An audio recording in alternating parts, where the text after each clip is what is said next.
Praise the lord, హల్లెలూయా. కృప మీ అందరికీ తోడై ఉండి నడిపించునుగాక.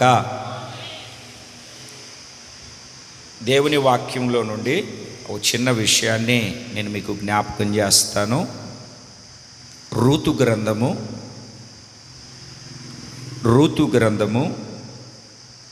3వ అధ్యాయము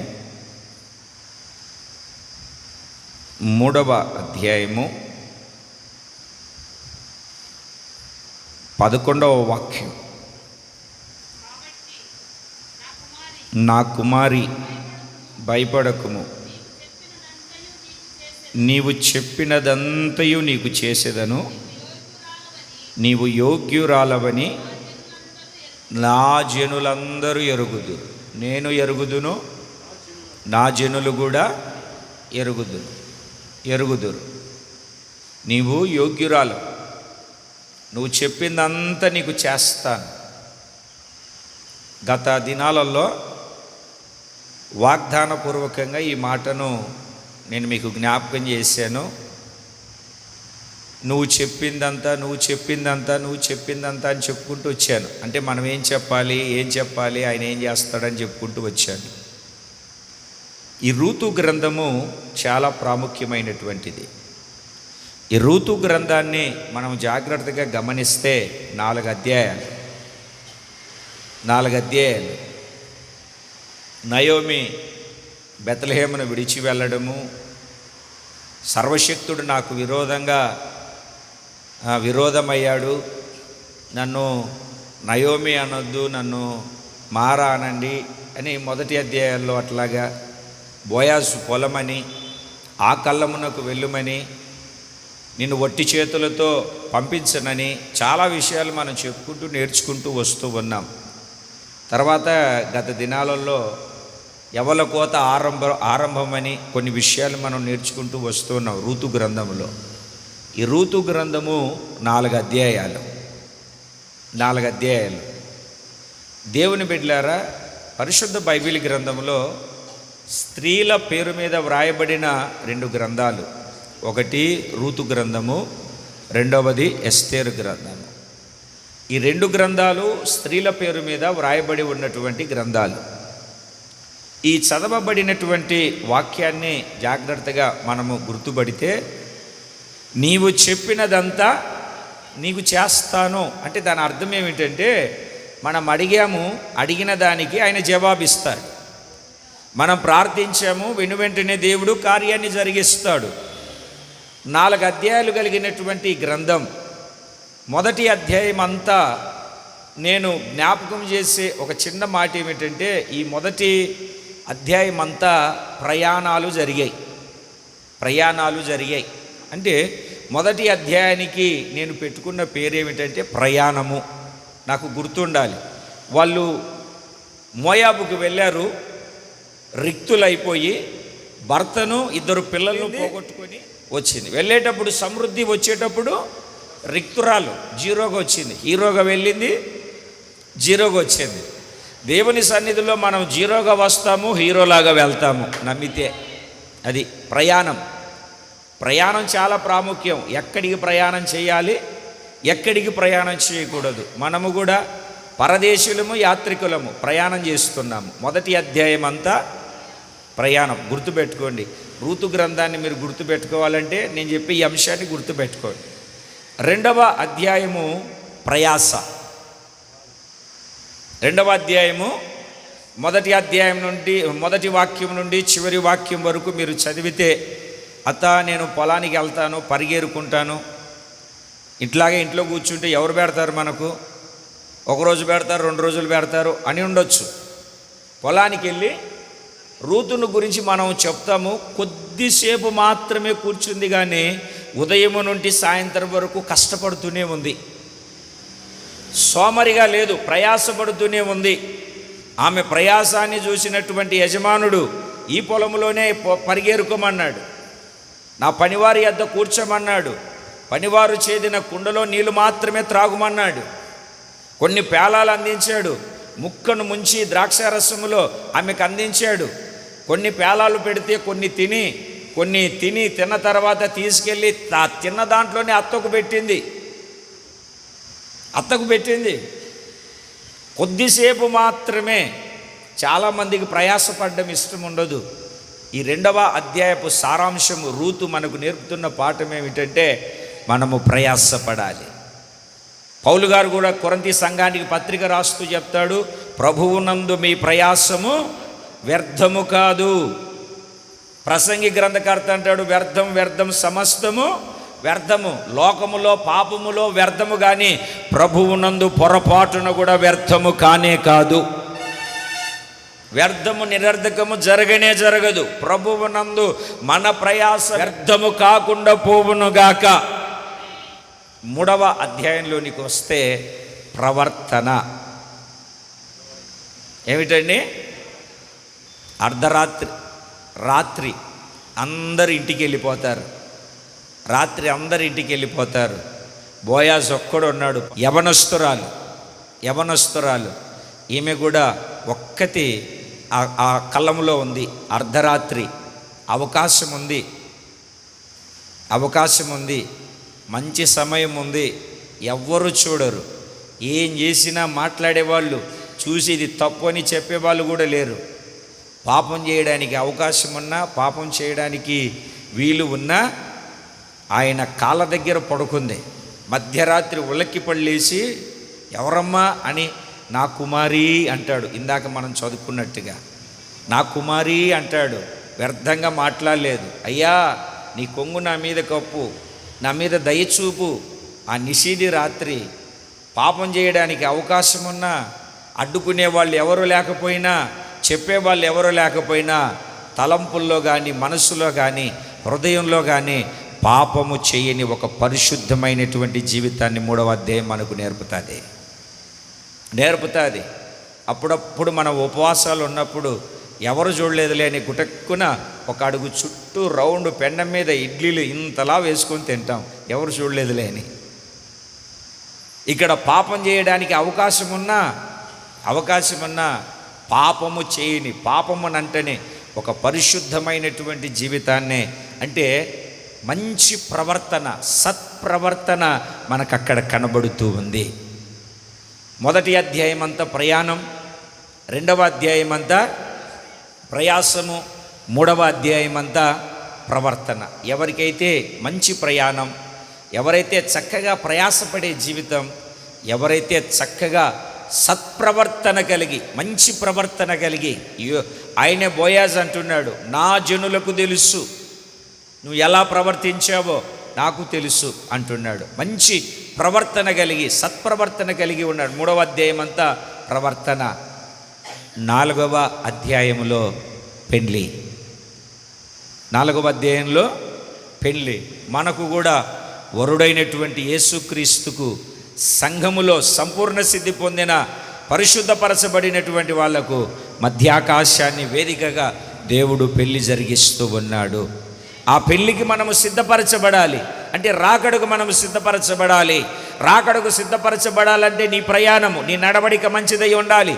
నీ ప్రయాసము అలసిపోకుండా, సనుకోకుండా, గొనుక్కోకుండా చక్కగా ప్రయాసపడే ఒక జీవితం కలిగి ఉండాలి. 3వదిగా నువ్వు మంచి ప్రవర్తన, సత్ప్రవర్తన. జనులు, యజమానుడు అందరూ నీ ప్రవర్తనను చూసి ఆశ్చర్యపోయే ఒక మంచి ప్రవర్తన కలిగి జీవించాలి.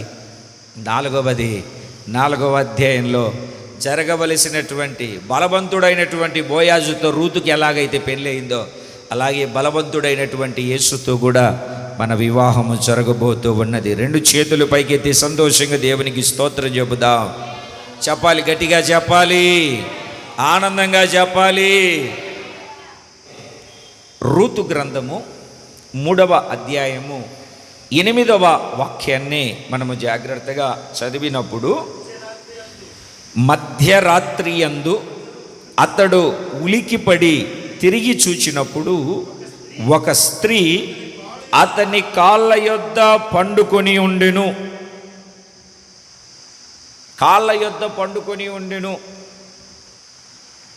జాగ్రత్తగా గమనించండి. నువ్వు చెప్పినదంతా, కాస్త తలలు పైకెత్తండి చెప్తాను. 11వ వాక్యంలో నువ్వు చెప్పినదంతయు నీకు చేస్తాను అంటే ఆమె అడిగింది, ఆమె ప్రార్థించింది, ఆమె కోరుకుంది. ఆమె కోరుకున్నప్పుడు ఆయన ఏమన్నాడు? అబ్బే కుదరదు, ఇలా జిడ్డు ముఖం పెట్టుకొని వచ్చావు, ఇలా అనలా. నువ్వు చెప్పినదంతా నీకు చేస్తానన్నాడు. ఎప్పుడు ఆ మాట ఆయన అనగలిగాడు అని అంటే, ఆయన కళ్ళములో ఉన్నాడు, ధాన్యమంతా కళ్ళములో చేర్చబడింది. ఆయన కళ్ళములో అన్నపానాలు పుచ్చుకునేంత వరకు మరుగయ్యుండి ఆయన దుప్పటి కప్పుకొని పడుకున్నప్పుడు మెల్లగా వెళ్ళింది. 7వ వాక్యంలో మీరు చదివితే, ధాన్యపు కుప్ప యొద్ద పండుకొని ఉన్నప్పుడు ఎట్లా పోయిందండి? హడావిడేం చేయలేదు. శబ్దం చేసిందా? చెప్పండి, మీరు గట్టి కొంచెం చెప్పట్లేదు. హడావిడ ఏమైనా చేసిందా? డబ్బా కొట్టిందా? సుత్తి కొట్టిందా? పులిహార కలిపిందా? మెల్లగా వెళ్ళిపోయింది. మెల్లగా. అసలు నాకు తెలిసి కళ్ళంలో ఎంత మెలకుగా ఉంటారండి? ధాన్యము దగ్గరికి దొంగలో పశువులు ఏమన్నా వస్తారని ఎంత మెలకుగా ఉంటారు. ఎంత పడుకున్నా కూడా ఎంత మెలకువగా ఉంటాడు. ఆ ధాన్యపు రాశి కుప్ప దగ్గర ఆయన పడుకొని ఉన్నప్పుడు అడుగుల శబ్దము కూడా వినబడకుండా సంఘానికి అటువంటి అనుభవం ఉండాలి. చూడండి, మీరు పరిశుద్ధ బైబిల్ గ్రంథంలో అపోస్తలుడైనటువంటి పౌలు గారు ఎఫెసీయులకు రాసినటువంటి పత్రికలో ఒక చక్కటి మాట చెప్తాడు. 3వ అధ్యాయము 8, 9, 10, 11 వాక్యాలు కలిసి ఉన్నాయి. దేవుడు మన ప్రభువైన క్రీస్తు యేసునందు చేసిన నిత్య సంకల్పము చొప్పున పరలోకములో ప్రధానులకును అధికారులకును సంఘముల ద్వారా తన యొక్క నానా విధములైన జ్ఞానము ఇప్పుడు తెలియబడవలెనని ఉద్దేశించి శోధింపశక్యము కాని క్రీస్తు ఐశ్వర్యము అన్యజనులలో ప్రకటించెను. కింద ఫుట్నోట్లో అడుగు జాడలు పట్ట సఖ్యము కాని, అడుగుజాడలు పట్ట సఖ్యము కాని అంటే అడుగుల శబ్దము కూడా వినబడకూడదు. క్రీస్తు యొక్క ఐశ్వర్యము శబ్దము అనేకులకు ప్రకటించున్నట్లుగా తెలియజెప్పునట్లుగా దేవుడు క్రియను జరిగిస్తూ ఉన్నాడు. వీళ్ళు సువార్త ప్రకటించేటప్పుడు, మరుగై ఉన్నటువంటి మర్మమును బోధించేటప్పుడు, ఆ మర్మమును గురించినటువంటి ఏర్పాటు ఏమై ఉన్నదో ఎలాగున్నదో తెలియజెప్పేటప్పుడు ఏమిటండి, ఎవరు అడుగు జాడలు కూడా పట్టలేనంత ఏమే ధాన్యపు రాశి దగ్గర ఆయన పండుకొని ఉన్నప్పుడు శబ్దము కాకుండా ఎలాగెళ్ళింది తల్లి? ఎలాగెళ్ళిందన్నా? ఆమె మెల్లగా పోయి ఏం చేసింది? హడావిడి ఏం చేయకుండా, గందరగోళం ఏం చేయకుండా, అల్లరేం చేయకుండా ఆయన కాళ్ళ మీద ఉన్నటువంటి దుప్పటి తీసి ఆయన కాళ్ళ మీద పడుకొని ఉంది. బట్ట తీసి పడుకునేను. ఎక్కడ పడుకుంది? 8వ వాక్యంలో ఏమని చదువుతున్నాం మనము? తిరిగి చూచినప్పుడు ఒక స్త్రీ ఎక్కడ ఉందండి? నోటి తెరిచి చెప్పండి. అతని కాళ్ళ దగ్గర పండుకొని ఉంది. అంటే దాని అర్థం ఏమిటంటే ప్రార్థనా జీవితం. అందుకే నువ్వు చెప్పిందంతా నీకు చేస్తాను, నువ్వు చెప్పిందంతా చేస్తానమ్మా. నేను చేయడానికి గల కారణం ఏమిటంటే, తిన్నగెళ్ళి ఆయన మంచం మీద పడుకొని ఉంటే కాళ్ళ దగ్గర దుప్పటి తీసి, మరి మంచం మీద పడుకున్నాడో కింద పడుకున్నాడో నాకు తెలియదు, కానీ ఆయన కాళ్ళ మీద ఉన్న దుప్పటి తీసి, అంటే ఆయన పాదాలు పట్టుకునేటప్పుడు, ఆయన పాదాలకు తలను ఆంచాలి అనుకున్నప్పుడు, ఆయన పాదాల దగ్గర పడుకోవాలి అనుకున్నప్పుడు దుప్పటి కూడా నాకు నా దేవునికి అడ్డు ఉండకూడదని తీసివేసి ఆయన పాదాలను పట్టుకొని ఆయన పాదాల దగ్గర పడుకొని ఉంది. మీరు మాత్రం శుభ్రంగా నిద్రపోతున్నారు ఇక్కడ. దేవునికి స్తోత్రం కలుగును గాక. ఆయన పాదాల దగ్గర పడుకొని ఉంది. దేవుని బిడ్డలారా, ఈరోజు నేను చెప్పే నా దేవుని యొక్క చిన్న సందేశం, చిన్న వాక్యం ఏమిటంటే, ఇప్పుడు యజమానుడు, ఇప్పుడు బలవంతుడైన బోయాజు ఎక్కడ దొరుకుతాడు, ఏ చోట దొరుకుతాడు అని అంటే ఈ 3వ అధ్యాయంలో కళ్ళము దగ్గర ఆయన ఉంటాడు. ఎక్కడ ఉంటాడు? అందుకే 3వ అధ్యాయము 3వ వాక్యంలో నయోమి రూతుతో చెప్తుంది, ఆ కళ్ళమునకు వెళ్ళు. ఎక్కడికి వెళ్ళు? మన యూట్యూబ్ ఛానల్లో ఆ కళ్ళమునకు వెళ్ళుము అని సందేశం ఉంది మన ఛానల్లో, మీరు వెళ్ళి జాగ్రత్తగా వినొచ్చు. ఆ కళ్ళమునకు వెళ్ళు, ఆ కళ్ళానికి ఎలా వెళ్ళాలో చక్కగా బోధిస్తుంది. అమ్మా, నేను నీ మేలును ఆలోచించేదాన్ని, నీ విశ్రాంతి గురించి విచారణ చేసేదాన్ని, నీకు మేలు కలిగి నువ్వు విశ్రాంతి పొందాలని నీకోసం నేను ఆలోచించేదాన్ని. ఏ పొలములో అయితే, ఎవరి పనికత్తెల యొద్ద అయితే నువ్వు నిలిచి పరిగెరుకున్నావో ఆ పొలపు యజమానుడు మన సమీప బంధువు. నువ్వు ఆయన దగ్గరికి వెళ్ళు. ఆయన ఇప్పుడు కళ్ళములో ఉంటాడు. ఎక్కడ ఉంటాడు ఆయన? కళ్ళములో ఉంటాడు. అందుకే యెషయా గ్రంథములో ఏమని వాక్యం సెలవిస్తుందంటే 55వ అధ్యాయాన్ని మీరు చదివినప్పుడు, యెహోవా దొరుకు కాలములో ఆయనను వెతకండి. ఆయన దొరకని కాలంలో నువ్వు ఎంత ఎతికినా ఎంత వేడిచినా ప్రయోజనం లేదు. ఎక్కడ ఆయన దొరుకుతాడు? ఏ చోట ఆయన దొరుకుతాడు? ఎక్కడికి వెళ్తే మన జీవితంలో కార్యం జరుగుతుంది? ఎక్కడ మన జీవితంలో అద్భుతం జరుగుతుంది? ఎక్కడికి వెళితే మన జీవితం స్థితిగతులన్నీ మార్చబడతాయి? ఆయన దొరికేది ఎక్కడా?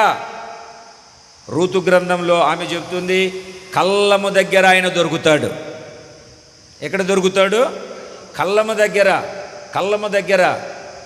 పొలాల్లో పంట కోసిన తర్వాత, పంట కోసి పన ఆరిన తర్వాత ఆ పనలన్నీ మూట కట్టుకొని నెత్తి మీద పెట్టుకొని కళ్ళములో చేరుస్తారు.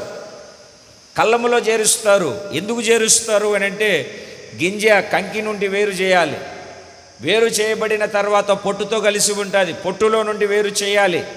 గత దినాలలో ఆ కళ్ళమునకు వెళ్ళుము సహవాసాన్ని గురించి చెప్పేటప్పుడు కొన్ని విషయాలు నేను చెప్పుకుంటూ వచ్చాను. ఆ కళ్ళమునకు వెళ్ళుము, అక్కడ ధాన్యం ఉంటుంది, తాళగింజతో కలిసి ఉంటుంది, పొట్టుతో తాళగింజతో వేరు చేయబడుతుంది. కళ్ళము అని అంటే సంఘము. కళ్ళము అంటే సంఘము. కంకి అంటే మూర్ఖులకు ఈ తరం వారు. పొట్టు అంటే దుష్టులు. తాళ్ళగింజలు అని అంటే నామకార్థపు జీవితం కలిగిన వాళ్ళు. అవన్నీ తూర్పారబోసినప్పుడు వెళ్ళిపోతాయి. యజమానుడు ఎక్కడుంటాడు అని అంటే సంఘంలో ఉంటాడు. ఎందుకంటే తూర్పాడించవలసిన వాటిని తూర్పాడించడానికి, వేరుపరచవలసిన వాటిని వేరుపరచడానికి గట్టి గింజలన్నీ సమకూర్చుకొని తన ఇంట్లో తన కొట్టులో చేర్చుకోవడానికి యజమానుడు అక్కడ నిలిచి ఉంటాడు. దేవునికి స్తోత్రం కలుగునుగాక. ఎక్కడుంటాడు యజమానుడు? కళ్ళములో ఉంటాడు. మీరు ప్రకటనల గ్రంథంలో ఒక మాటను చదువుతారు. ఆయన ఎక్కడ ఉంటాడో చూడండి మీరు. ప్రకటనల గ్రంథము 1వ అధ్యాయము, ప్రకటనల గ్రంథము 1వ అధ్యాయము 13వ వాక్యం.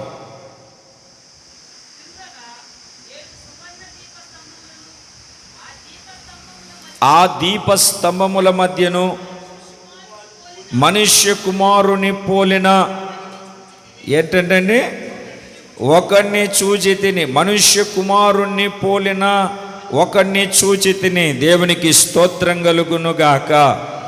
20వ వాక్యంలో 7 దీపస్తంభములు 7 సంఘాలు అని మనకక్కడ వాక్యపు లేఖనం సెలవిస్తూ ఉంది.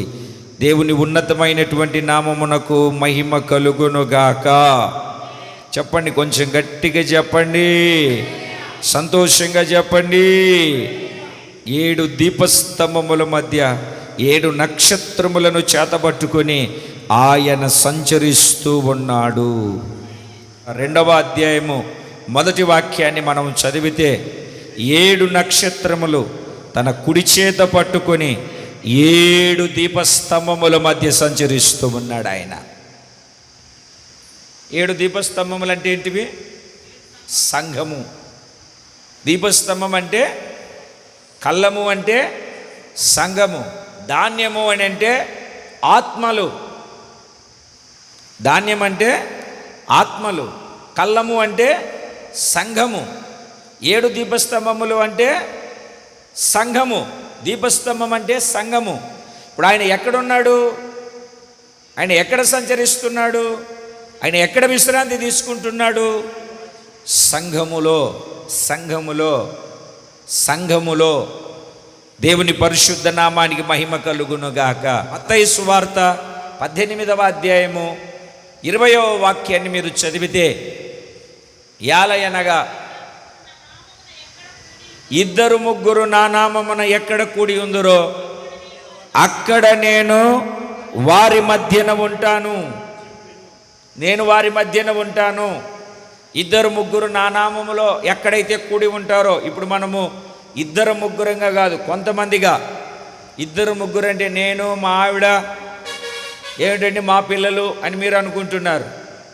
దేవుని బిడ్డలారా, అది ఎంత వాస్తవమో. 2-3 అంటే ఒకటి సంఘము, రెండవది సేవకుడు. 3 అని అన్నప్పుడు పరిశుద్ధాత్ముడు.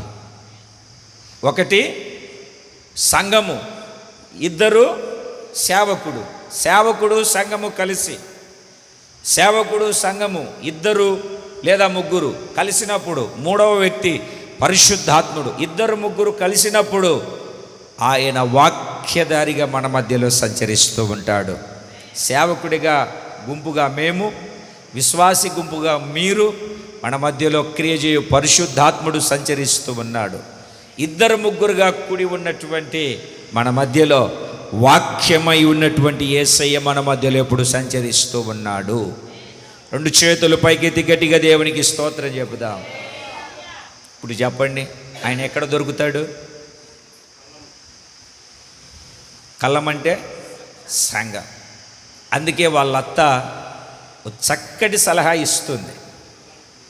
చక్కటి సలహా ఇస్తుంది. 3వ అధ్యాయం 3వ వాక్యంలో ఋతు గ్రంథం, నువ్వు ఆ కళ్ళమునకు వెళ్ళు. ఎక్కడికి వెళ్ళమంటుంది? ఆ కళ్ళమునకు వెళ్ళు. ఎందుకమ్మా అంటే, నీ మేలు కోరి నీకు మేలు కలుగునట్లు నీ విశ్రాంతి కొరకు నేను విచారించేదాన్ని. మొదటి వాక్యంలో రూతు సంఘానికి, వధువు సంఘానికి సాదృశ్యంగా మనకు కనబడితే, నయోమి సేవకుడికి సాదృశ్యం. ఏ సేవకుడు? అన్నీ కలిగి ఉన్న సేవకుడు కాదు. ఆస్తి, భర్త, అందరూ పిల్లలు అందరూ పోగొట్టుకొని, అంటే ఏమీ లేని ఒక సమర్పణ కలిగినటువంటి సేవకుడికి సాదృశ్యం. ఏమీ లేని ఒక సమర్పణ కలిగినటువంటి సేవకుడికి సాదృశ్యం. ఆ సేవకుడు సంఘంతో చెప్తున్నాడు, ఆ కళ్ళమునకు వెళ్ళుము. రూతు అంటే ఎవరండి? మాట్లాడరేంటండి మీరు? రూతు ఎవరికి సాదృశ్యం? మాట్లాడరేంటమ్మా? ఇంటే కదా మాట్లాడేది. ఇంటే కదా మాట్లాడేది. రూతు ఎవరికి సాదృశ్యం? నోరు తెరువు. దెబ్బలాడేటప్పుడు ఇంత పెడతావే నోరు, అరిచేటప్పుడు కప్పలెక్క. మీరు కూడా కోపం వస్తే 170 కొట్టుకున్నప్పుడు రూతు ఎవరికి సాదృశ్యం? సంఘానికి సాదృశ్యం. నయోమి ఎవరికి సాదృశ్యం? సేవకుడికి కాదు, సమర్పణ కలిగిన సేవకుడికి సాదృశ్యం. సేవకులు బోల్డ్ మంది ఉన్నారు. సంచి తగిలించుకొని 100 రూపాయల కోసం అన్నీ విడిచిపెట్టి రిక్తుడై వచ్చినటువంటి సేవకుడు కావాలి. దేవునికి స్తోత్రం కలుగునుగాక. చెప్పాలి 2 చేతులు పైకి ఎత్తి. ఆమె చక్కటి సలహా ఇస్తుంది, మంచి ఉపదేశాన్ని బోధిస్తుంది. మంచి ఉపదేశాన్ని బోధిస్తుంది. ఏంటో తెలుసా ఆ ఉపదేశం? కళ్ళానికి వెళ్ళు. ఏంటో తెలుసా ఆ ఉపదేశం? నీకు మేలు కలుగునట్లు. ఏంటో తెలుసా ఆ ఉపదేశం? నిన్ను గురించి విచారణ కలిగి నీకు విశ్రాంతి. విశ్రాంతి ఏనంటే మనం పడుకొని నిద్రపోయే విశ్రాంతి కాదు, నిత్య రాజ్యములో చేర్చబడే విశ్రాంతి. అర్థమైందన్నా? ఏ విశ్రాంతి? నిత్యరాజ్యములో చేర్చబడే విశ్రాంతి, నిత్యరాజ్యానికి వెళ్ళే విశ్రాంతి. చక్కటి సలహా చెప్తుంది, ఆ కల్లానికి వెళ్ళు. ఎందుకంటే అక్కడ బోయాజు యజమానుడు దొరుకుతాడు. కల్లం అంటే సంఘం. అక్కడికి వెళ్ళిన తర్వాత నువ్వు మరుగయ్యుండు. ఆయన పడుకున్న తర్వాత ఆయన పాదాలు పట్టుకో. ఆయన అడిగితే నాకు ఇది చేసి పెట్టయ్యా అని చెప్పు. సంఘానికి కావాల్సింది ఏంటో తెలుసా? స్వస్థతలు, అద్భుతాలు, ఆకాశం దిగిరావాలి, గిరిగిరి మందరగాలి, ఇల్లు కట్టుకోవాలి, ఇవి కాదు. సంఘానికి కావాల్సింది, వధువుకు కావాల్సింది ఏంటంటే పెళ్ళి, వివాహము. అది జరగాలంటే నువ్వు కల్లానికి వెళ్ళు.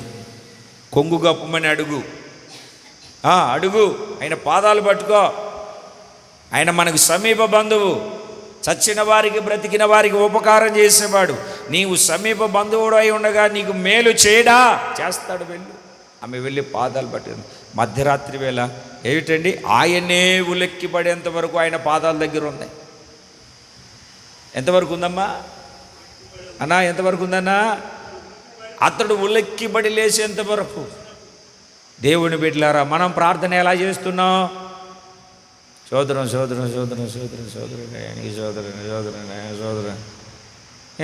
కొనుక్కొచ్చేస్తుంది, నాకు ఒళ్ళు పులకరించింది, ఒళ్ళు నొప్పులు వచ్చేసిన, పనిచేసి వచ్చాను కదా అని పడుకుంటున్నాం. నీ ప్రార్థన ఆయన ఉలక్కిపడి లేసేంత వరకు ఉండాలి. ఆయన ఉలక్కిపడేటట్లుగా నువ్వు ఆయన పాదాలు అంటే ప్రార్థన చేయగలగాలి.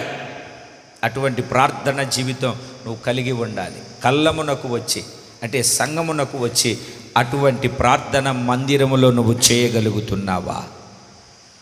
ఆయన ఉలకిపడి లేయగలిగేంత ప్రార్థన నువ్వు చేయగలుగుతున్నావా ఈ రాత్రి? ఒకసారి ఆలోచన చేయండి దేవుని ప్రియులారా. ఆలోచన కలిగి అడుగులు ముందుకు వేస్తూ ముందుకు వెళ్దాం. చదవమ్మా, 3వ అధ్యాయం 3వ వాక్యం చదవన్నా. నీవు స్నానము చేసి తైలము రాసుకొని నీ బట్టలు కట్టుకొని ఆ కల్లమునకు వెళ్ళు. ఎక్కడ దొరుకుతాడో తెలుసా? బోయాజు కల్లమునకు. ఇప్పుడు బోయాజు దగ్గరికి వెళ్ళాలంటే, ఆయన పాదాలు పట్టుకోవాలంటే నీకు కావలసింది, నీవు ఆయనను అడగాలంటే, నీకు కావలసినవి, నీవు చెప్పినది నీకు చేస్తాను అని ఆయన చెప్పాలంటే, కొంగు చాపు అని చెప్పి 6 కొలల యవలను కొలిసి నీకు పోయాలంటే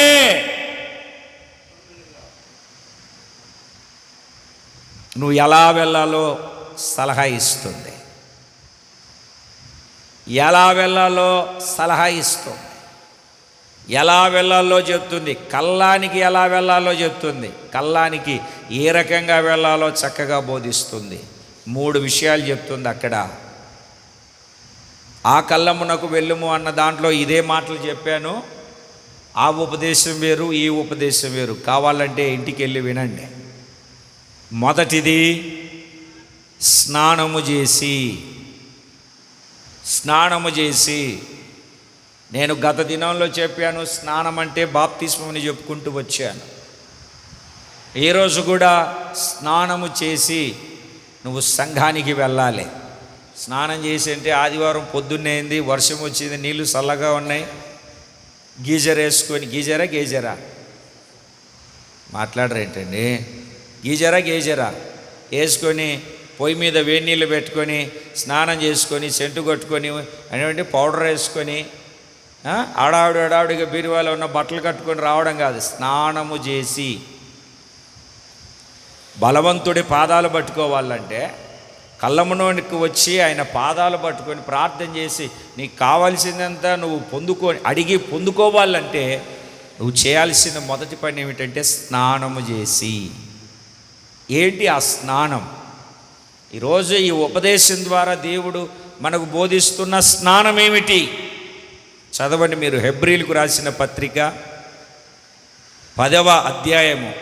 అయ్యా బైబిల్ది, హెబ్రీలకు రాసిన బైబిల్ చెప్పేటప్పుడు తిప్పు, చదువు రాకున్నా పర్వాలేదు, నిద్ర రాదు. హెబ్రీలకు రాసిన పత్రిక 10వ అధ్యాయము 21, 22 వాక్యాలు కలిసి ఉన్నాయి. హెబ్రీ పత్రిక 10వ అధ్యాయము 21, 22.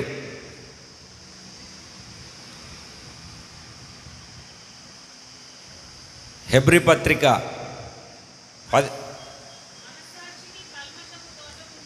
మనస్సాక్షికి కల్మషము తోచకుండునట్లు ఏ హృదయం అండి? ప్రోక్షింపబడిన హృదయములు గలవారమును నిర్మలమైన ఉదకముతో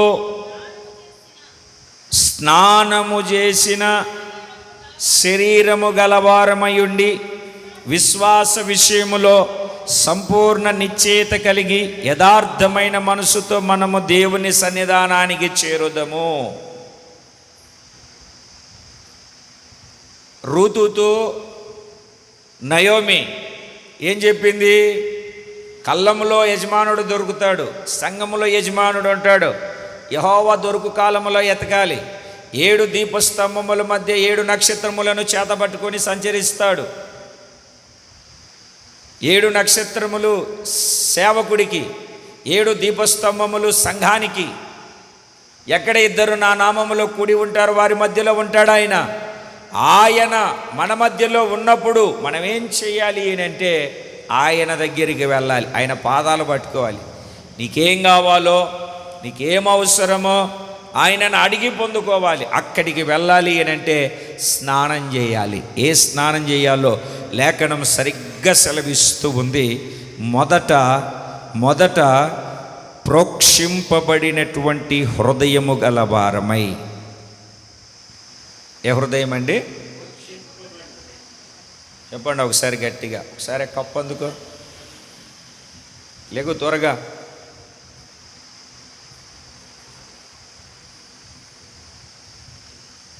ఏ హృదయం అని? కూర్చో. ఏ హృదయం అండి?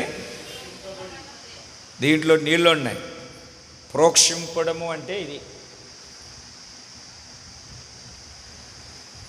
అర్థమైందా? అంటే ఏ హృదయం? నీకు ఏ హృదయం కావాలి అంటే కృమ్మరించబడిన హృదయం. మన భాషలో చెప్పాలంటే ఉలకబోసిన, పారబోసిన. ప్రోక్షింపబడము ఇప్పుడు ఉలకబోయడం అంటే వేస్ట్ అన్నీ పారేస్తాం కదా. ఇప్పుడు దేవుని సన్నిధికి నువ్వు చేరాలి అంటే మొదట నీ హృదయాన్ని ఉలకబోయాలి. ఇప్పుడు దీంట్లో నీళ్ళు ఉన్నాయి కనుక దీన్ని ఉలకబోసాం. ఇదేమైంది? ఇప్పుడు ఖాళీ అయిన తర్వాత ఈ పాత్రను ఏం చేయాలి అంటే నిర్మలమైన ఉదకముతో స్నానం. ఉదకము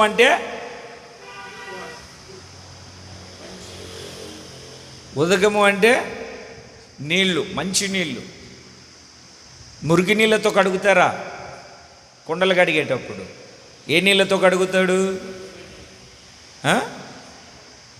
ఇప్పుడు రమేష్ అన్న ప్రతి శనివారం ఉదయాన్నే వచ్చి ఏ కాలువల నీళ్ళు ముంచొచ్చి తీసి పోస్తే మనం అడుగుతామా? మీరు అడుగుతారా ఈ నీళ్ళు ఎక్కడుంటి తెచ్చావు అని? ఎందుకు పొద్దున్నే వచ్చి నీళ్లు బట్టి, కొళాయిలో వచ్చే నీళ్లు పట్టి, పోనీ ఆదివారం పొద్దున్నే వచ్చి పట్టచ్చు కదంటే కాదంట. అవి నిల్వ చేస్తే ఆ రోజంతా ఫిల్టర్ అవ్వాలంట. మట్టి అంతా కిందికి వెళ్ళాలంట. నేను అడిగితే చెప్పాను, ఆదివారం మోయచ్చు కదన్నా, ఎవరో ఒకరు ఉంటారు కదా అంటే, లేదు నేను ముందే వెళ్ళి చేసేది మంచిగా చేయాలంట.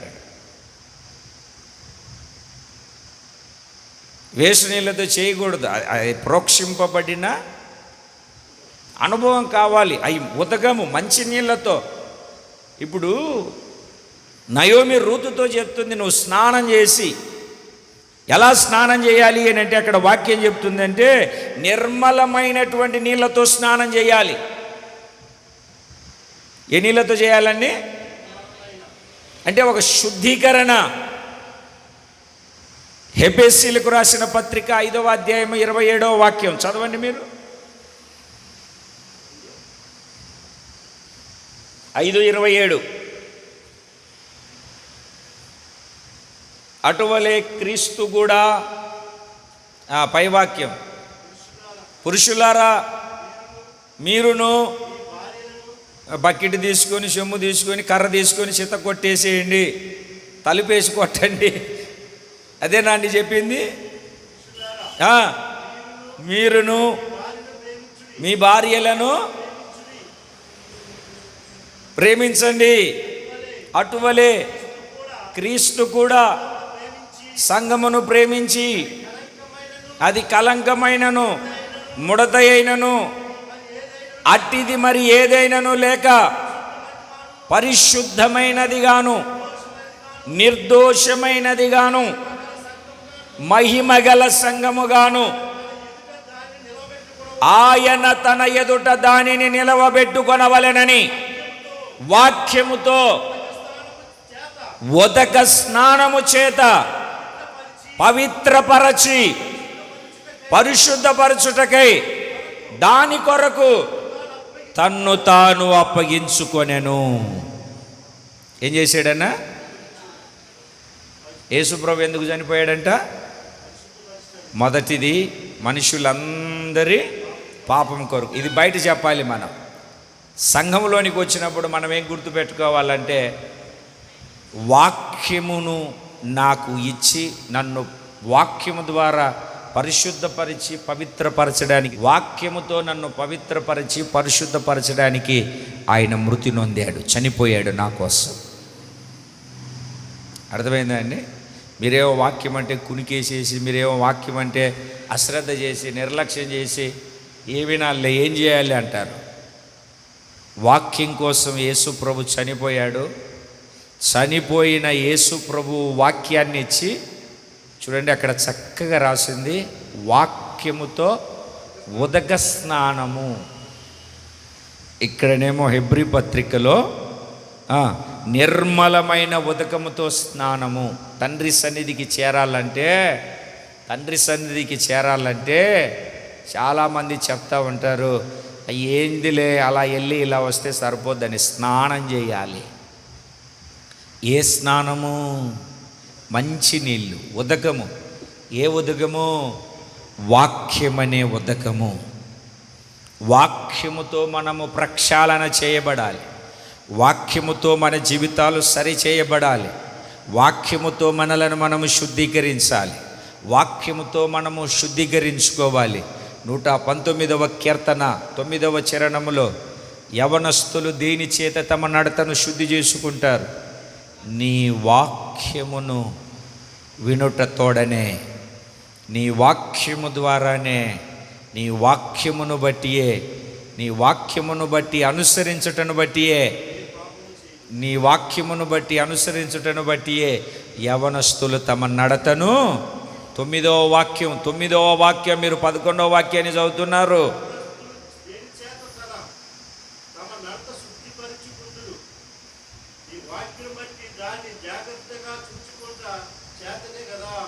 ఇదేం చేత శుద్ధి చేసుకుంటారు యవనస్తులు తమ నడతను? వాక్యాన్ని బట్టి శుద్ధీకరించబడతాం. వాక్యం మనలను శుద్ధీకరిస్తుంది. వాక్యము మనకు ప్రక్షాళన కలగజేసి మనలను విడిపిస్తుంది, విడుదల కలగజేస్తుంది. అదే వాక్యముతో కడగబడడం మాత్రమే కాదు, 11వ వాక్యములో పాపము చేయకుండానట్లుగా నీ ఎదుట పాపము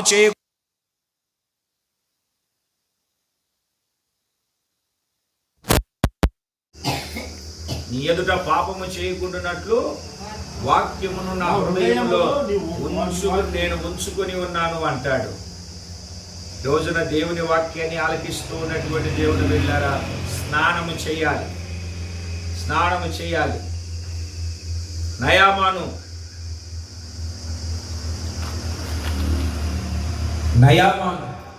ఇశ్రాయేలు దేశం మీదకి వచ్చి ఆ చిన్నదాన్ని తీసుకుని వెళ్ళి ఇంట్లోకి పనికి పెట్టుకున్నాడు. పరాక్రమశాలే, రాజ్యాలను జయిస్తున్నాడు. కాకపోతే అతని లోపల కుష్టు ఉంది. పనిచేసే పిల్ల కదా, చూసింది. యజమానురాల దగ్గరికి వెళ్ళి, లేకుంటే అందరికీ ఫోన్ చేసి, ఇగో సైన్యాధిపతికి నయామానికి ఇట్లంట కదా, ఆ కుష్టు అంట కదా, మీకు తెలియదా, మీరు చూడలేదా అని పబ్లిసిటీ చేయకుండా తిన్నగా నయమాను భార్య దగ్గరికి వెళ్ళి, అమ్మగారు అయ్యగారికి కుష్టు ఉందమ్మా? అవునే, నేను ఒక చిన్న సలహా ఇస్తాను. మా దేశంలో దైవజనుడు ఉన్నాడు, అక్కడికి వెళ్తే మంచిది, బాగు చేస్తాడు. ఈ వార్త వాళ్ళ ఆయనకి చెప్పింది, రాజుకు చెప్పాడు, ఆ రాజు ఈ రాజుకు చెప్పాడు. బట్టలు చించుకున్నాడు రాజు, రాజులు బట్టలు చించుకుంటాడు. దైవజనుడు ఆయన్ని నా దగ్గరికి పంపించు, ఆ చిన్నది చేసే పని మీరు చేయాలి. ఆ పని కూడా చేయరు మీరు. ఏం చేసింది ఆ చిన్నది? ఒక సైన్యాధిపతిని, ఒక పరాక్రమశాలిని ఇశ్రాయేలీయుల సేవకుడైన ప్రవక్త దగ్గరికి నడిపించింది. చిన్నది చేసే పని కూడా మీరు చేయట్లేదు. కొంతమందినైనా మీరు దేవుని సన్నిధానికి, మా సంఘం పరిచర్య, మా సేవకుడు మా దగ్గర ఇట్లాంటి ఉపదేశం ఉంటుందని చెప్పి తీసుకొస్తున్నారా? ఏమ్మా తీసుకొస్తున్నారా? ఆ పని చేయాలి. వచ్చాడు, వచ్చిన తర్వాత ఆయన ఈయన దగ్గరికి రాకముందే ఈ దైవజనుడు ఎలీషా పంపించాడు. వెళ్ళి యొర్దానులో 7 సార్లు మునిగి బాగు చేసుకో, శుద్ధుడగమని చెప్పని చెప్పి పంపించాడు. ఆ మాట శిష్యుడు వెళ్ళి చెప్పిన వెంటనే నయామానుకు మండిపోయింది. కోపం ఎక్కువ ఆయన గారికి. లోపల కుష్టు భయంకరంగా ఉంటుంది కానీ పైన కోపం మాత్రం ఉమ్మెత్త పువ్వులాగా. చూస్తే అబ్బా ఎంత బాగుంటుందో. అక్కడికి వెళ్ళి పట్టుకుంటే కంపు, పట్టుకొని తుంచి ఏళ్ళు నోట్లో పెట్టుకుంటే చేదు. అట్లాగా పైన మాత్రం కోపం బగ మండిపోతుంది. మాకు మా దేశంలో ఆ నదులు లేవా, ఈ నదులు లేవా, గొప్ప నదులు లేవా, వెళ్ళిపోదాం. ఆయన దగ్గర కూడా ఒకడు ఉన్నాడు. అయ్యా ఏం చెప్పాడు ఆయన? నిన్ను కొండెక్కి కోతిందమ్మన్నా, అద్దెమ్మన్నా, ఇద్దమ్మన్నా తెస్తావు కదా నువ్వు. అది దానికంటే ఇది చిన్న పనే కదా, ఒకసారి చేద్దాం అని ఆ యొక్క పనివాడు చెప్పినటువంటి పనిని బట్టి యొర్దాను నదిలోనికి వెళ్ళి 7 సార్లు మునిగి లేచాడు. దాని ఫలితం ఏమిటో తెలుసా? మీరు చదవండి. రాజుల 2వ గ్రంథము 5వ అధ్యాయము 10వ వాక్యాన్ని చదవండి.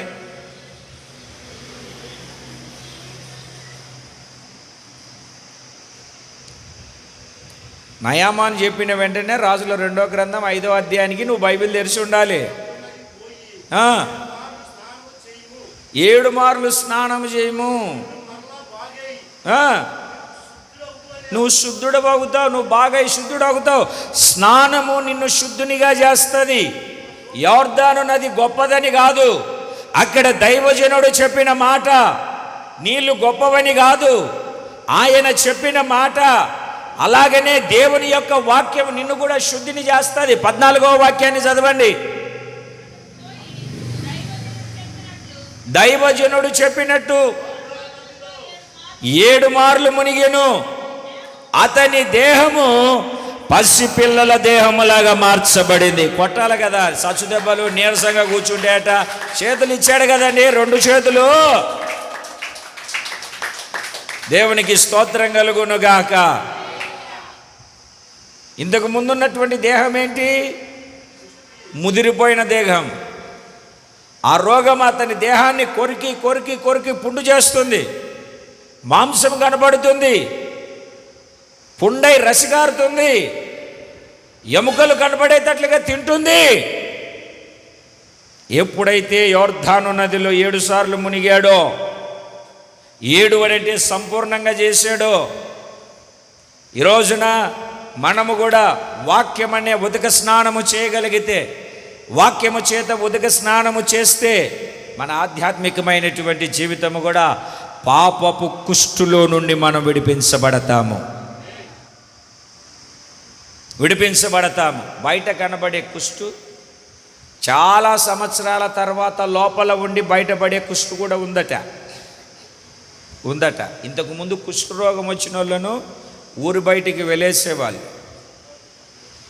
దేవుని మహాకృపను బట్టి ఏమిటండి, మిషనరీలు వచ్చిన తర్వాత గాయాలు కట్టి కుష్ఠరోగులను వాళ్ళు నయం చేస్తూ వచ్చారు, మంచి వైద్యం ఇచ్చి.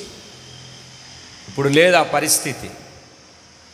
దేవుని వాక్యాన్ని ఆలకిస్తూ ఉన్నటువంటి దేవుని బిడ్డలారా, మన జీవితంలో కూడా ఒక కుష్ఠువాడు వచ్చి మోకాల్లోని యేసయ్య దగ్గర నీకు ఇష్టమైతే నన్ను శుద్ధునిగా చేయ్యా అంటే ఆయన ముట్టి ఆ కుష్టువాడిని శుద్ధి చేసినట్టుగా పాపం అనే కుష్టు చేత ఉన్నటువంటి మనలను, అపవిత్రత అన్నటువంటి కుష్టు చేత ఉన్నటువంటి మనము ఆయన పాదాలు పట్టుకోవడానికి, పాపం చేసే వాళ్ళ ప్రార్థన దేవుడు ఆలకించడు. యోహాను సువార్త 10వ అధ్యాయంలో వాక్యపు లేఖనాలు సెలవిస్తున్నాయి. మరి ఎవరు ప్రార్థన ఆలకిస్తారు అని అంటే, ప్రోక్షింపబడిన హృదయము కలిగిన వారమై నిర్మలమైన ఉదకముతో స్నానము. ఏమిటా నిర్మలమైన ఉదకము అని అంటే, వాక్యము ద్వారా మనము ప్రక్షాళన చేయబడి శుద్ధీకరించుకొని నయామానులాగా చెప్పిన మాటను మొదట వినకపోయినా తర్వాత వినినప్పుడు ముదిరిపోయిన దేహం,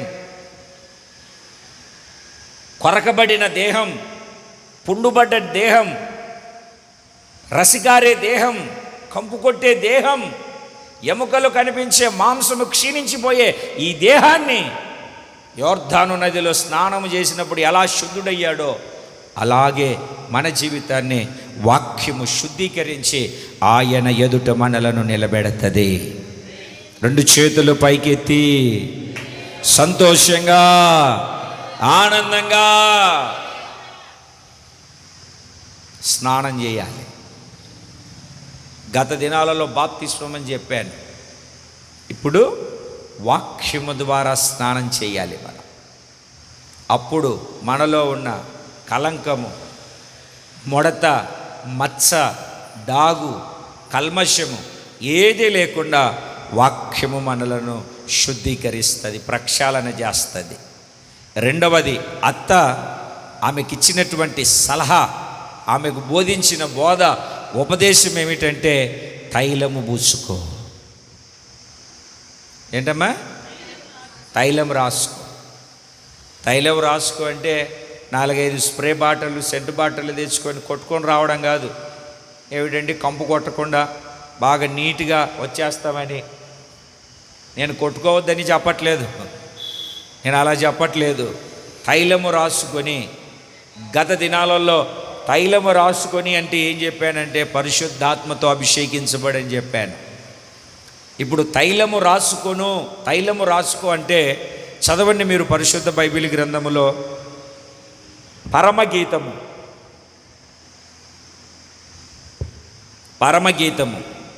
1వ అధ్యాయము 3వ వాక్యం. నీవు పూసుకొను పరిమళ తైలము సువాసన గలది. చాలండి. నీవు పూసుకొను పరిమళ తైలము సువాసన గలది. నీ పేరు పోయబడిన పరిమళ తైలముతో సమానము. ఈ వాక్యాన్ని జాగ్రత్తగా గమనిస్తే, నీవు పూసుకొను పరిమళ తైలము సువాసన గలది. 4వ అధ్యాయం 10వ వాక్యంలో కూడా నీవు పూసుకొను తైలము వాసన గలది అని రాసి ఉంటుంది. ఉందండి?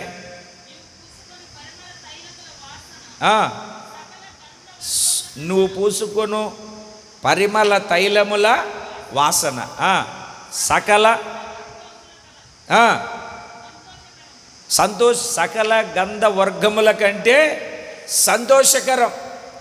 వాక్యాన్ని ఆలకిస్తూ ఉన్నటువంటి దేవుని బిడ్డలారా, తైలము రాసుకుంటే ఏం జరుగుతుందంటే మనలో ఉన్నటువంటి దుర్వాసన పోతుంది.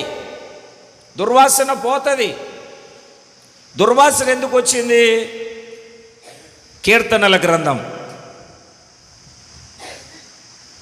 38వ కీర్తన 38వ కీర్తన తీసారండి.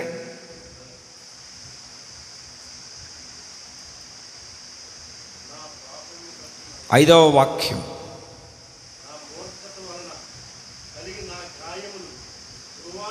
దుర్వాసన గలవై స్రవించుచున్న అంటే కారిపోతుంది, రసి గారుతుందని. ఏం గారుతుంది సార్? ఏ రసి? కనబడే రసి కాదు. దేని వలన అలా జరుగుతుంది? 3వ వాక్యాన్ని చదివితే, నీ కోపాగ్ని వలన ఆరోగ్యము నా శరీరమును విడిచిపోయెను, నా పాపములను బట్టి నా ఎముకలలో స్వస్థత లేదు. ఏం లేదు సార్? 7వ వాక్యం, నా నడుము తాపముతో నిండి ఉన్నది, నా శరీరములో ఆరోగ్యము లేదు, నేను సొమ్మసిల్లి బహుగా నలిగి ఉన్నాను, నా మనోవేదనను బట్టి కేకలు వేయుచున్నాను. ఇప్పుడు తైలము ఏం చేస్తుంది అంటే గాయాలను బాగు చేస్తుంది. ఏ గాయాలు అనంటే పాపపు గాయాలు. యెషయా గ్రంథము 1వ అధ్యాయము 6వ వాక్యం.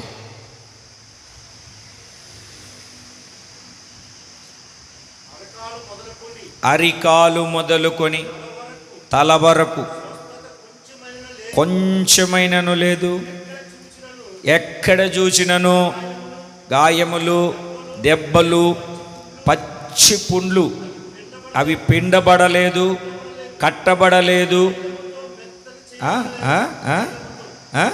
తైలముతో మెత్తన చేయబడలేదు. మెత్తన చేయబడ్డం అంటే ఆ తైలముతో రాసినప్పుడు ఆ పుండు ఏమవుతుంది అంటే నయమవుతుంది. తైలము ఏం చేస్తుందంటే ఆ గాయాలను, దేని ద్వారా వచ్చిన గాయాలు? పాపము ద్వారా, అతిక్రమము ద్వారా, దేవునికి విరోధంగా చేసిన తప్పు ద్వారా వచ్చినటువంటి ఆ గాయాలను, ఆయన కోపాగ్ని వలన కలిగిన గాయాలను, రోగాలను ఈ తైలము ఏం చేస్తుంది అంటే బాగు చేస్తుంది. అందుకే తైలము రాసుకోవాలి, తైలము రాసుకోవాలి. దేవునికి స్తోత్రం కలుగునుగాక. చెబుదామండి ఒకసారి గట్టిగా, హల్లెలూయా, హల్లెలూయా. తైలము ఏమవుతుంది అంటే తైలము మన ఎముకలలోనికి వెళ్ళిపోతుంది. చూడండి ఆ మాటను కూడా 109వ కీర్తన 18వ చరణాన్ని ఒకసారి చదవండి.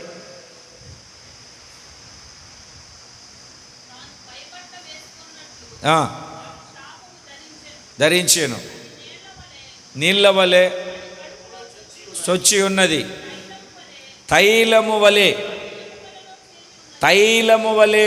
ఇప్పుడు అక్కడ సందర్భాన్ని కాదు మనం గమనించాల్సింది. తైలము చేసే పని ఏమిటంటే ఎముకలలోనికి చొరబడుతుంది. ఏనా అర్థమవుతుందా? తైలం ఎక్కడికి చొరబడుతుంది? ఎముక. ఇప్పుడు మన శరీరం ఉందా? శరీరము 7 పొరల చర్మం అని చెప్తుంది సైన్స్. 7 చర్మం. మీకు దేవుని బిడ్డలారా, ఆ చర్మము కింద మాంసం ఉందా? మాంసం ఉందా? మాంసము కింద ఎముక ఉంది. అంటే తైలం ఎక్కడికి వెళ్తుందంట? ఎముకలలోనికి వెళ్తుందంట. అంటే తైలానికి ఉండే గుణం ఏమిటంటే లోపలికి వెళుతుంది.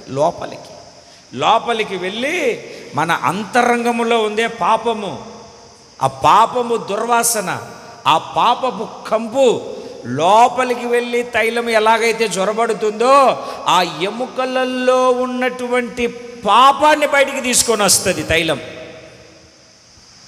ఆ పాపపు వాసన రాకుండా, ఆ పాపపు కంపు రాకుండా తైలం మనల్ని కాపాడుతుంది. మన గాయాలను మాన్పుతుంది తైలం.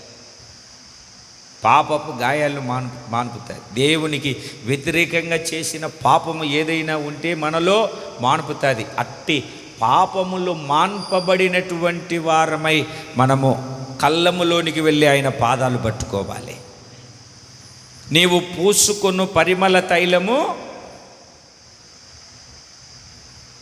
నువ్వు పూసుకొను పరిమళ తైలము సువాసన గలది. తైలము లోపలికి వెళ్ళి గాయాలను మాన్పుతుంది. పరిమళ తైలం యొక్క పని ఏమిటి అంటే సువాసన. ఆ మూత తీసిన వెంటనే సువాసన దేనికి సాదృశ్యము అని మనం వాక్యపు లేఖనాలు సెలవిస్తున్నాము అని అంటే సాక్ష్యానికి. ప్రసంగి గ్రంథము 10వ అధ్యాయము 1వ వాక్యంలో చదివితే బుక్కావాణి తైలములో సచ్చిన ఈగెలు, చదవమ్మా,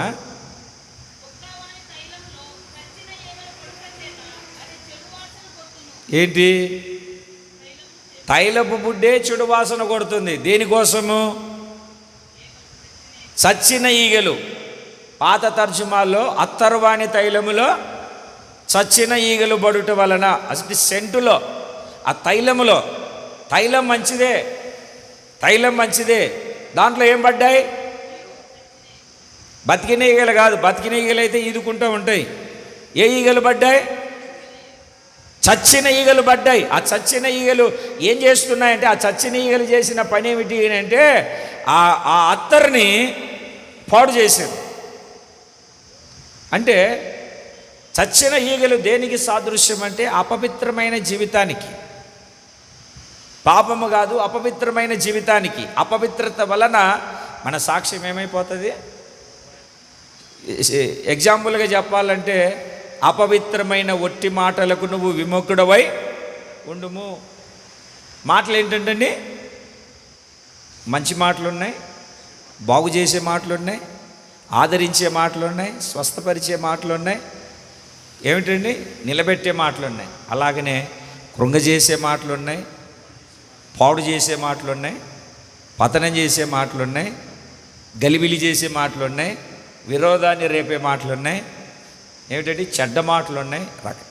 ఈ మాటలు కాదు, అపవిత్రమైన మాటలు కాదు, పవిత్రమైనటువంటి మాటలు కలిగి మనము ముందుకు నడిపించబడాలి. బుక్కాబాని తైలములో ఏ ఈగలన్నీ? చచ్చిన ఈగలు పడుట వలన అది కంపు కొడుతుంది, చెడు వాసన కొడుతుంది. పరిమళ తైలము దేనికి సాదృశ్యం అని చెప్తున్నాను? సాక్ష్యము. సాక్ష్యం. అపోస్తుల కార్యముల గ్రంథం 1వ అధ్యాయం 8వ వాక్యంలో, 8వ వాక్యంలో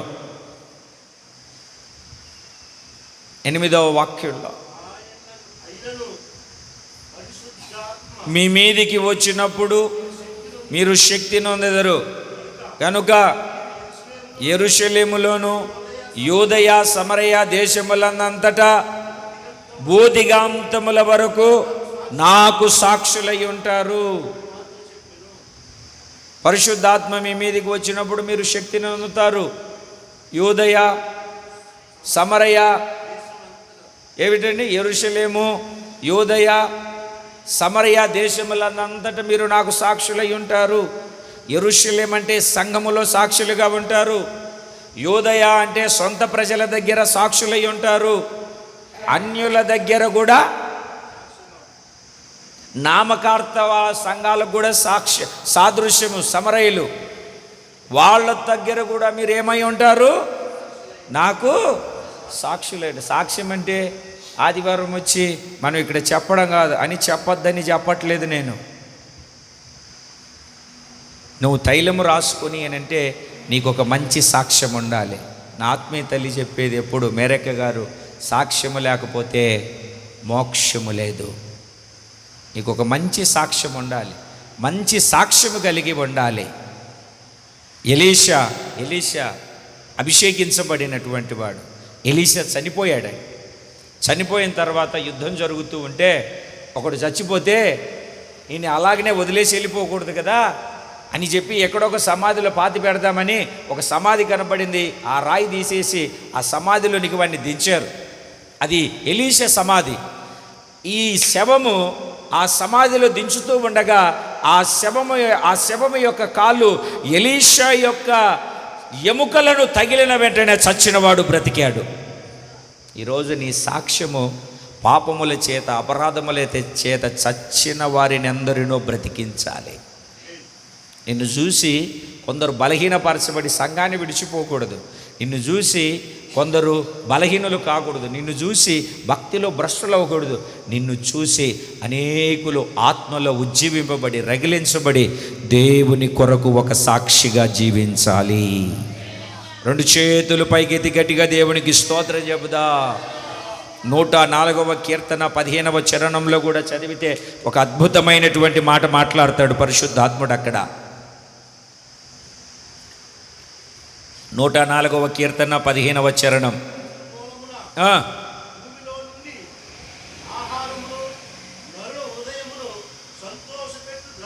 ద్రాక్షారసమును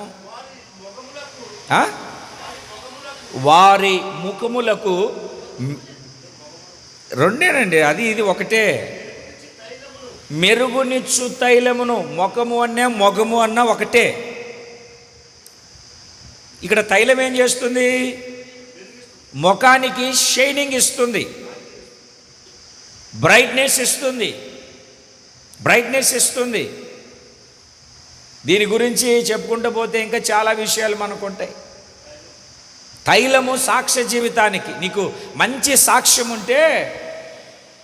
సాక్ష్యం ఉంటే ఆ ముఖములో తేట, హృదయంలో ఏముందో ముఖములో కూడా అదే కనబడుతుందని వాక్యం సెలవిస్తుంది. ఇలా చెప్పుకుంటూ పోతే చాలా విషయాలు ఉంటాయి. వాక్యం ఏం చెప్తుంది అంటే మొగములకు మెరుగు అంటే బ్రైట్నెస్. ఇంతకుముందు ఆయన స్వరూపాన్ని, సొగసును మనం ఏమైపోయాము? కోల్పోయాం. దేవుడిచ్చు మహిమను పోగొట్టుకున్నాం. ఇప్పుడు ఈ తైలం ఏం చేస్తుందంటే, ఈ సాక్ష్యం ఏం చేస్తుందంటే మరలా మనకు నూతనమైనటువంటి స్థితిని కలగజేస్తుంది. 2 చేతులు పైకెత్తి స్తోత్రం చెబుదాం గట్టిగా, బిగ్గరగా చెబుదాం గట్టిగా. స్నానం చేయాలి. మొదటిది ఏం చేయాలి? ఏ స్నానము? వాక్యముతో స్నానము. రెండవది తైలం అంటే సాక్ష్యము. ఏమండాలండి? సాక్ష్యం. తైలము గాయాలను మాన్పుతుంది, లోపలికి చొరబడి లోపల ఉన్న పాపాలని కూడా మానిపేస్తుంది. మూడవది నీ చదవమ్మా.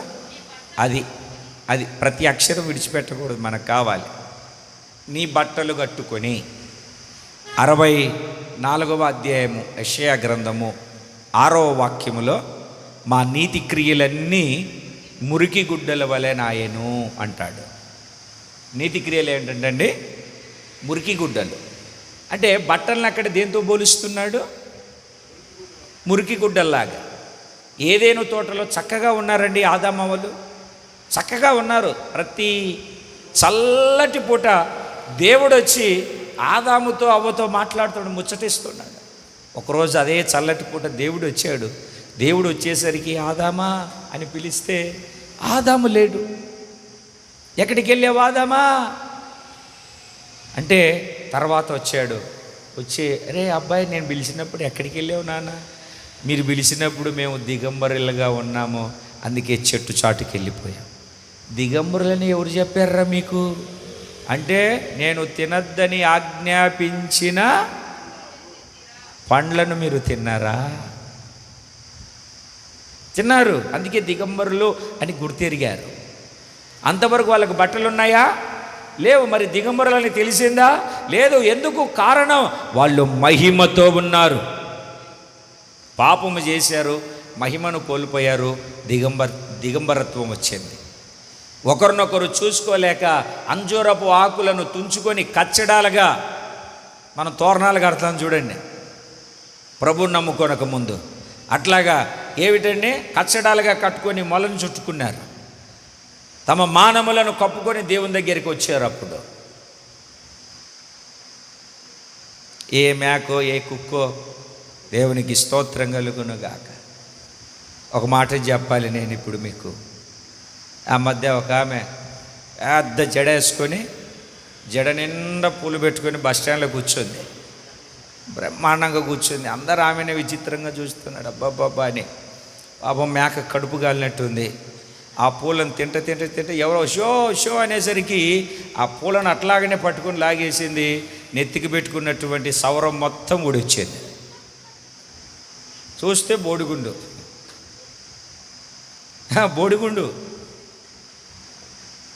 సుగ్గి చూడండి. ఇంక ఎవరికి పెట్టుకుంటుంది? మరలా ముసుకేసేది. టప పిన్నిసులు లాగేసి ముసుకేసేసింది. ఇంకేం చేస్తుంది? దేవుని బిడ్డలారా గమనించండి. దేవుడు ఏ మేకలో ఏ కుక్కలో ఎండిపోయిన ఆకులను తింటాయే అని చెప్పి అక్కడ ఒక పశువును వధించి వాళ్లకు చర్మపు చొక్కాయిలను ఇచ్చాడు దేవుడు. అదే ఆదికాండం 3వ అధ్యాయం 21వ వాక్యంలో చదివితే, ఆదామునకును అతని భార్యనకును చర్మపు చొక్కాయిలను చేయించి వారికి తొడిగించెను. చర్మపు చొక్కాయిలను చేయించి వారికి తొడిగించెను. మరి కాలక్రమేణా ఆ చర్మపు చొక్కాయిలు వెళ్ళిపోయినట్టున్నాయి. ఎవరి కొద్ది వాళ్ళు ఎటువంటి బట్టలు పడితే అటువంటి బట్టలు వేసుకుంటున్నారు. ఎందుకు ఆయన చొక్కాయిలను బట్టలను ఇచ్చాడు అని అంటే, దేవుని బిడ్డలారా, ఆయన మన దిగంబరత్వాన్ని కనబడకుండా కప్పివేశాడు. దేవునికి స్తోత్రం కలుగునుగాక. మీరు ఇంటికి వెళ్ళిన తర్వాత యెహోషువ ఇశ్రాయేల్ ప్రజలు నడిపిస్తూ ఉన్నాడు. గిబియోను వాసులంతా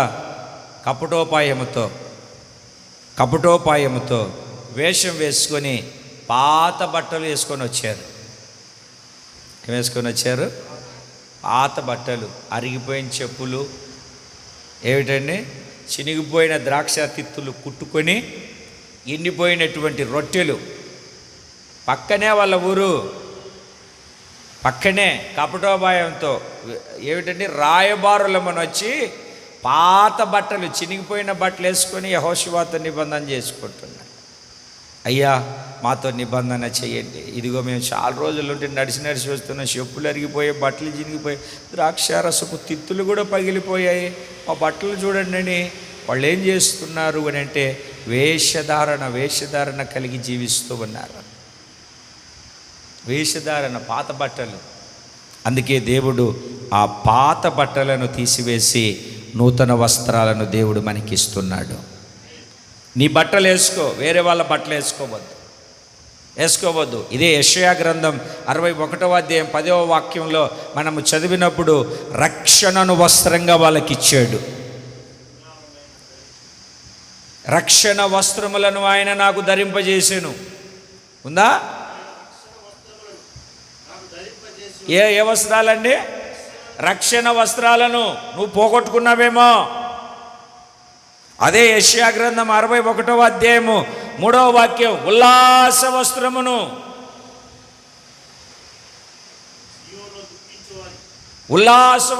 దుఃఖించే వాళ్ళకు ఉల్లాస వస్త్రమును. ఇంకా ఎందుకు దుఃఖిస్తున్నావు? ఇంకా ఎందుకు దుఃఖము చేత, ఏడుపు చేత, బాధ చేత ఏడవబడుతున్నావు? ఆయన ఉల్లాస వస్త్రాన్ని ఇచ్చాడు. ఇయ్యకపోతే ఈరోజు వేసుకో. అదే వాక్యములో స్తుతి వస్త్రమును, భారభరితమైన ఆత్మకు ప్రతిగా స్తుతి వస్త్రమును దేవుడు అనుగ్రహించాడు. 2 చేతులు పైకెత్తి గట్టిగా దేవునికి స్తోత్రం చెప్పండి. పెళ్లి కుమార్తె సంఘానికి ప్రకటనల గ్రంథము 19వ అధ్యాయము 7-8 వాక్యాలు మనము జాగ్రత్తగా చదివినప్పుడు, జాగ్రత్తగా గమనించినప్పుడు ఒక అద్భుతమైనటువంటి మాట అక్కడ చెప్తాడు పరిశుద్ధాత్ముడు.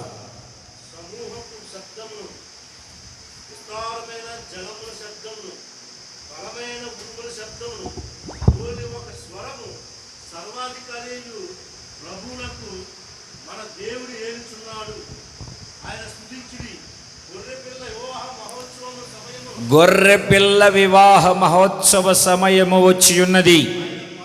ఆయన భార్య, ఆయన సంఘము తన్ను తాను సిద్ధపరుచుకుంటుంది. సంఘమా సిద్ధపరుచుకుంటున్నావా? ఇంకా లోకములోనే, పాపములోనే అది సంపాదించుకోవాలి, ఇది సంపాదించుకోవాలి, కూడబెట్టుకోవాలి, నెత్తి మీద కట్టుకోవాలి, ఉట్టి మీద పెట్టుకోవాలి, ఊరేగాలి, నా ఇష్టానుసారంగా విచ్చలవిడిగా, నాకు నచ్చినట్టుగా, నేను మెచ్చినట్టుగా, అందరికీ ఏమిటంటే హాయ్ హోయ్ అనేటట్టుగా బ్రతకాలని బ్రతుకుతున్నావా? సిద్ధపడుతున్నావా? తన భార్య సంఘము తన్ను తాను సిద్ధపరుచుకొనుచున్నది గనుక ఉత్సహించి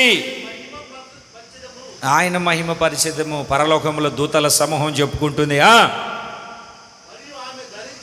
ఆమె అంటే సంఘము ధరించుకొనుటకు ప్రకాశములను నిర్మలమునైన సన్నపు నారబట్టలు ఆమెకి ఇయ్యబడెను. సన్నపు నారబట్టలు అంటే తెల్లని వస్త్రాలు ఆమెకి ఇయ్యబడెను. అవి పరిశుద్ధుల నీతి క్రియలు. ఏమిటండి అవి? పరిశుద్ధుల నీతి క్రియలు. నీ క్రియలు కాదు, నీ క్రియలు మురికి గుడ్డలు, నా క్రియలు మురికి గుడ్డలు. పరిశుద్ధుల నీతి క్రియలు ధరించుకొని కళ్ళములో ఉన్నటువంటి వాని యొద్దకు వెళ్ళాలి, పాదాలు పట్టుకోవాలి, నీకు కావలసింది అడగాలి. అప్పుడు ఆయన చెప్తాడు, నువ్వు చెప్పిందంతా నేను నీకు చేస్తాను. అలా కళ్ళానికి వెళ్ళాలంటే నువ్వేం చేయాలి? మొదట స్నానం చేయాలి. దేంతో? వాక్యముతో ఉదక స్నానం చేయాలి. అలా చేయాలంటే తైలము రాసుకోవాలి. తైలం అంటే సాక్ష్యము కలిగిన జీవితం. అలా నువ్వు చేయాలి అంటే నీ బట్టలు వేసుకోవాలి. ఏ బట్టలు? పరిశుద్ధుల నీతి క్రియలు. నీతి క్రియలు, అటువంటి క్రియలు కలిగి మనము నడిపించబడి నిత్యరాజ్యానికి వారసులుగా మార్చబడదాం. మోకరించండి, ఒక చిన్న ప్రార్థన చేసుకుందాం. అందరూ నిలువు మోకాళ్ళ మీదకి రండి, ఒక చిన్న ప్రార్థన చేసుకుందాం.